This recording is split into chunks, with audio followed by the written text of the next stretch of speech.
编者的话，台湾拥有多元的原住民族文化与多样化的生态环境，原住民族生活与大自然是紧密结合且息息相关，尤其在植物运用上更满足且丰富了原住民族的生活及精神文化。部落族人运用植物来医病的观念，正如古代神农氏尝百草一样，展现高度智慧，且代代相传，历史悠久，早已融入族人生活的一部分，也逐渐发展成为特殊的部落医疗文化。行政院原住民族委员会为了解原住民族药用植物之应用状况、效用，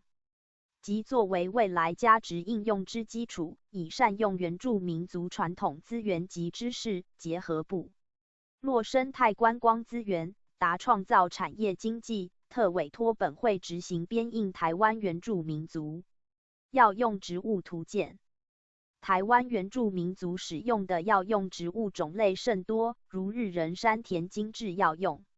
草根笔、张永勋台湾原住民药用植物汇编、许君梅译台湾先著明知药用植物及邱年永高山药用植物等。本图鉴以现代的观点，重新调查汇整、数位技术拍摄，并做必要的诠释，总共收录了300余种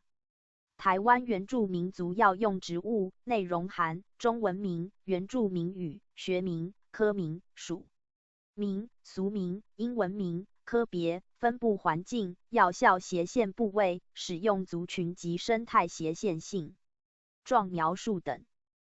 本图鉴在台湾原住民族药用植物的种类及应用上，因随时代背景的不同或有差异，与上述各先进记载者不尽相同。族语采通用性翻译，尚无法满足该族各部落用语。药效上仅采记民间口传之一般性用法，在药理及原住民族特殊用途上，仍待后续深入考证及研究。本书之编写承蒙行政院原住民族委员会辅导，中国医药大学张永勋教授、国立屏东科技大学金石文副教授及百草古药用植物园区林德宝先生提供药用植物药效、生态性状之意见。原住民族人 Pauni Campana 先生、石松雄先生、杜传先生、林在生先生、吕月花女士、马约翰先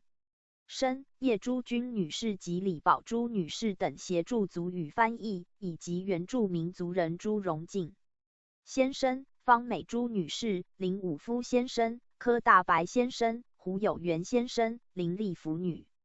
士、郑秀春女士、徐新德先生及谢阿玉女士等提供药用植物使用族群及用法之相关资讯，特制诚挚谢意。作者才疏学浅，谬漏之处之所难免，尚其各界先进不吝指教为导。